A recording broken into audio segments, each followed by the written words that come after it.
తాకట్టులో ఉన్న బంగారాన్ని విడిపించి ఆ రోజు ఆన్లైన్ రేటుకే మేము కొంటాం. Sharma gold company.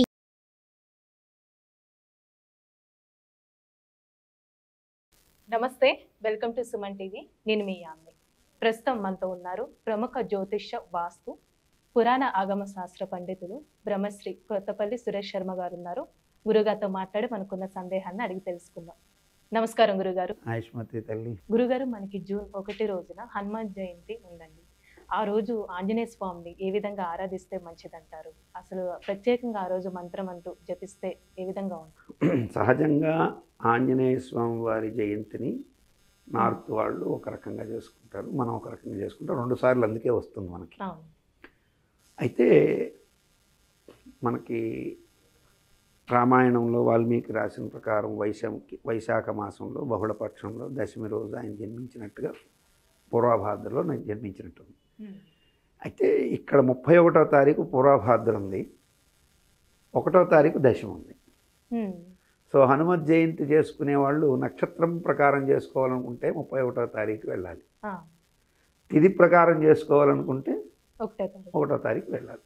2 రోజులు కలిపి చేసుకుంటే ఎలాంటి గొడవ ఉండదు, ఆనందంగా చేసుకోవచ్చు. ఇప్పుడు మీరు శ్రీరాముడు ఉన్నారు, మనం ఏమంటాం? శ్రీరామ నవమి అంటాం.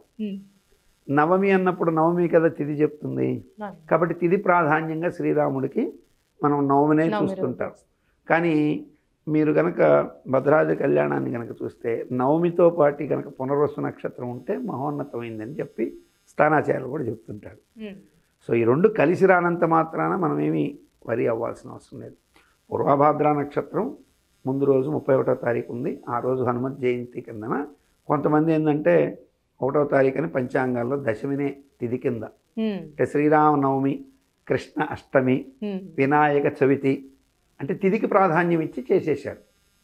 మనం కూడా కాంట్రవర్షన్ ఎక్కర్లేదు. కానీ పూర్వభాద్ర నక్షత్రం ఆయన జన్మించాడు కాబట్టి 31వ తారీఖున అట్లాగే 1వ తారీఖున కలిపి మీరు అడిగినటువంటి ఒక అద్భుతమైన శుభాలు పొందడానికి ఒక మంచి అద్భుతమైనటువంటి ఒక క్రియ మనం చేయొచ్చు. ఆంజనేయ స్వామికి అద్భుతమైనటువంటిది ఏమిటి అంటే, సహజంగా మీకు అప్పాల గురించి ఐడియా ఉంటుంది. ఆంజనేయ స్వామికి అప్పాలు చేస్తారు. ఈ అప్పాలు చేసిన తర్వాత చాలామంది ఏం చేస్తారంటే బెల్లము వరిపిండితో నేతిలోనో నూనెలోనో కాల్చి అప్పాలు తీసుకెళ్ళి స్వామివారికి పెడతారు. అయితే స్వామివారికి ఆ అప్పాలతో పాటు నాకవల్లి అని చెప్పబడినటువంటిది. నాకవల్లి అంటే మీకు అర్థం కాదు. అంటే నాగవల్లి అంటే పెళ్లిలో అంటారు. నాది నాకబలి. నాకబలి నాగ కాదు, నాగ వేరు నాకం వేరు. నాకం అంటే స్వర్గం, స్వర్గాన్ని నాకము అంటారు. అంటే కన్యాదానం తీసుకునే సమయంలో నాక దేవతలు అంటే స్వర్గంలో ఉన్నటువంటి దేవతలకు సంబంధించి పితృదేవతలకి నాంది శ్రాద్ధాంతాలని పెట్టి ఆ దేవతలను స్మరించుకొని పితృదేవతల్ని వారికి కన్యాదాన ఫలితం అందేటట్టుగా నాకవల్లి అని చేస్తారు. అది నాగవల్లి అని అలవాటైపోయింది. ఇప్పుడు మనకి అదే నాగవల్లి అనే పేరుతో మీకు మంత్రాలు ఉంటాయి. ఇప్పుడు తాంబూల మంత్రం ఉందనుకోండి, పోగి పరసమాయుక్తం నాకవల్లి దళైరితం అని ఉంటుంది అక్కడ. కానీ మన అయ్యవార్లు ఏం చేస్తుంటారంటే సాధ్యమైనంత వరకు మీరు నాగవల్లి దళైర్యుతం అంటారు. నాగవల్లి దళైర్యుతం, దళ అంటే తమలపాకులు, నాకవల్లి అంటే తమలపాకులు, దాన్ని నాగవల్లి అంటారు. ఆంజనేయ స్వామి వారికి అత్యంత ప్రీతిపాత్రమైంది తమలపాకు. అది దానికి చాలా చాలా రకరకాల, అంటే సీతమ్మ రాముల వారు నాలుగైదు చూశారని, వారు నారిక వండింది కాబట్టి నాకు ఇంకా ఎర్రగా వండాలని సున్నం తీసుకున్నాడని, అది ఆ సున్నంతో కాక సింధూరంలో ముంచుకుని ఒళ్ళంతా ఎర్రగా చేసుకున్నాడని, ఆయనకి ఇష్టమైంది తమలపాకులని రకరకాల కథలు ఉంటాయి. అయితే వాస్తవం ఏంటంటే నాకము అంటే స్వర్గంలో అమృతంతో పాటు పుట్టింది తమలపాకు.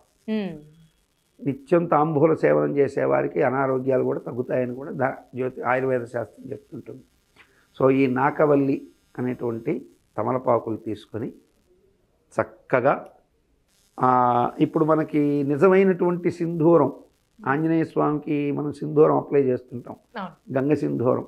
ఇప్పుడంటే మార్కెట్లోకి పోతే కుంకుమ దగ్గర నుంచి అన్నీ మొత్తం కల్తీ దొరుకుతున్నాయి. మనకు ఒరిజినల్ గంగ సింధూరం దొరకటం లేదు కాబట్టి కలర్ ఇప్పుడు అదైనా ఇదైనా ఒకటే కాబట్టి మీరు మనం కేసర్లో వేసేటువంటి ఒక సింధూరం కలర్ ఉంటుంది కదా, ఫుడ్ కలర్.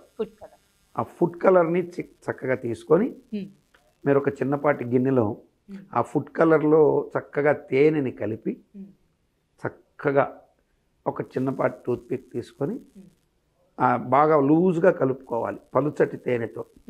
ఆ సింధూరాన్ని కలిపిన తర్వాత జాగ్రత్తగా ఒక్కొక్క తమలపాకు మీద శ్రీరామ శ్రీరామ శ్రీరామ శ్రీరామ శ్రీరామ అని పైన రాస్తూ, పైన శ్రీరామ కింద శ్రీరామ అని రాసి మధ్యలో ఓం మహా హనుమతే నమః, ఓం మహా హనుమతే నమః అని రాసి ఈ తమలపాకులన్నీ జాగ్రత్తగా ఒక్కొక్కటి ఒక హారంలాగా, లేకపోతే చక్కగా వాటిని ఇలా వెనక్కి ఫోల్డ్ చేసి కనపడుతున్నట్టుగా జాగ్రత్తగా ఆరిన తర్వాత, అంటే ముందు రోజు మనం 2 రోజులు వచ్చింది కదా, పూర్వభాద్ర నక్షత్రంలో ఎలా తయారు చేసుకొని దాన్ని జాగ్రత్తగా ఆరిపెట్టేసి దాని కింద ఒక్కొక్కటి జాగ్రత్తగా ఫోల్డ్ చేసుకొని సన్నపాటి దారంతో చక్కగా ఒక మాలికని సిద్ధం చేసుకొని స్వామివారికి అప్పాలు చెప్పాను కదా ఇందాక, బెల్లంతో చేస్తాం.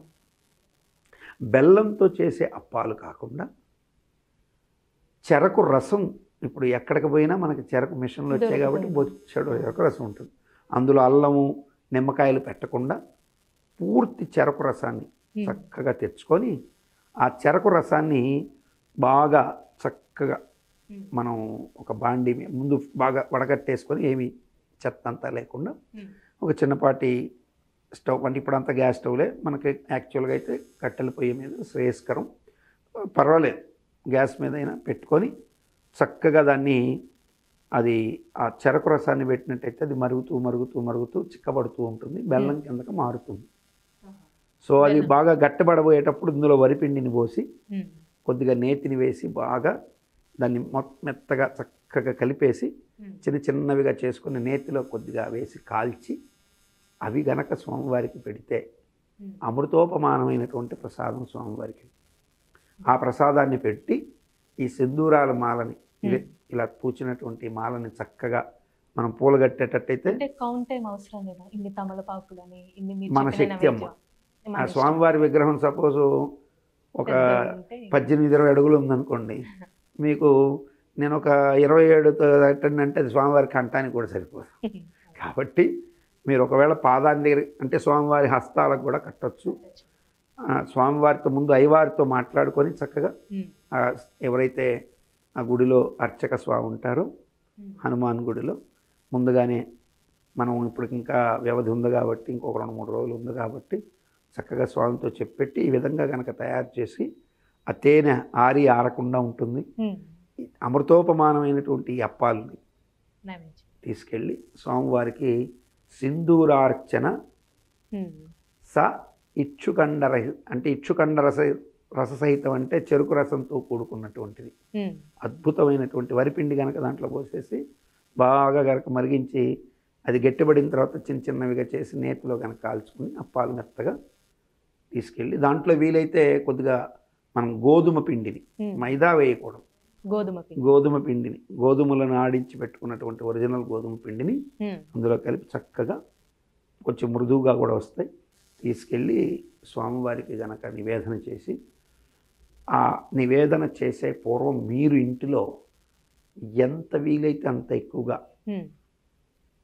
ఈ ఓం మహాహనుమతే మంత్రం ఉంది కదా, దానికి ముందు మనోజవం మారుత తుల్యవేగం జితేంద్రియం బుద్ధిమతాం వరిష్టం వాతాత్మజం వానరయోధముఖ్యం శ్రీరామదూతం శిరసా నమామి అని ఈ మంత్రాన్ని చెప్పుకొని ఓం మహాహనుమతే నమః అని చెప్పుకుంటూ ఎంత వీలైతే అంత చేస్తే ఆ స్వామి హనుమ ఆ శ్రీరాముణ్ణి స్మరించినందుకు ఎంత ఆనందపడతాడో, ఈ మనోజవం అనేటువంటి శ్లోకం వల్ల అంత సంతృప్తి పడతాడు. అందులో అంతర్లీనంగా రాముడు ఉన్నాడు కాబట్టి నిస్సంశయంగా వివాహం కాని వారికి వివాహ విషయాల్లో పాజిటివ్ చేస్తాడు, కళ్యాణమస్తం కలిగిస్తాడు, శుభం చేస్తాడు. సంతు లేని వారికి సంతానాన్ని కలిగిస్తాడు. అట్లాగే సంపదలని, ఆయురారోగ్య, ఐశ్వర్య, ముఖ్యంగా ప్రశాంతతను కోరుకున్న వాళ్ళకి తప్పక ఆ ప్రశాంతతని స్వామి ప్రసాదిస్తాడు. తప్పక ఇలా చేయాలి, నేను చేశాను కాబట్టి నాకు తెలుసు. లేకపోతే నాకు ఎలా తెలుస్తుంది? అవును. ఇప్పుడు నోటితో ఒక మాట చెప్పేయడం వేరు, కానీ చేసి దాన్ని ఆ చేసిన విధానాన్ని బట్టి మనకు తెలుసు. కాబట్టి కొద్దిగా నేతిని కూడా చేర్చుకుంటూ కనుక దాని పిండిని జాగ్రత్తగా తీస్తే మెత్తటి పిండి వస్తుంది. దాన్ని జాగ్రత్తగా కాల్చి అప్పాలు చేసి స్వామివారికి పెడితే చాలా ప్రసాదం, చాలా మంచిది, శుభం కలుగుతుంది. అయితే దీనికి కొంచెం ఓపిక ఉండాలి, ఎందుకంటే చెరుకు రసం గట్టి పట్టడానికి కొంచెం టైం పడుతుంది. మధ్య మధ్యలో దానిపైన కొంచెం మాలిన్యం వస్తుంటుంది, దాన్ని జాగ్రత్తగా గరిటతో యూట్యూబ్లో బొచ్చడం ఉంది, అటువంటి వీడియోలు చాలా ఉంటాయి. ఇది బెల్లం తయారు చేసే విధానాలు వితౌట్ ఎనీ కెమికల్స్ అని ఉంటుంది. సో అట్లా కూడా ఎత్తుక్కుంటే ఈరోజు లేనిది ఏమీ లేదు. ఎందుకంటే నేను ఇలా కుంకుమ గురించి చెప్పాను లేదా, కుంకుమ ప్రయోగం చేసి ఎవరో వీడియో పెట్టారు. సో ఇలా ఇట్లా ఏదో ఒకటి చెరకు రసం గురించి ఎప్పుడో చెప్పాను, అది ఎవరో వీడియో కూడా పెట్టారు. చక్కగా అటువంటి నిజంగా అటువంటి మంచి విషయాలని తెలుసుకోవాలి, స్వాగతించాల్సిన విషయం. తప్పక శుభం కలిగే అవకాశాలు ఉంటాయమ్మా. చాలా చక్కగా తెలియజేశారండి. హనుమాన్ జయంతి రోజు ఏ విధంగా చేసుకుంటే మంచిదని. ధన్యవాదాలు. ఆయుష్మతి తల్లి. సుమన్ టీవీలో మీ పర్సనల్ అండ్ బిజినెస్ ప్రమోషన్స్ కోసం కింది నెంబర్కి కాంటాక్ట్ చేయండి.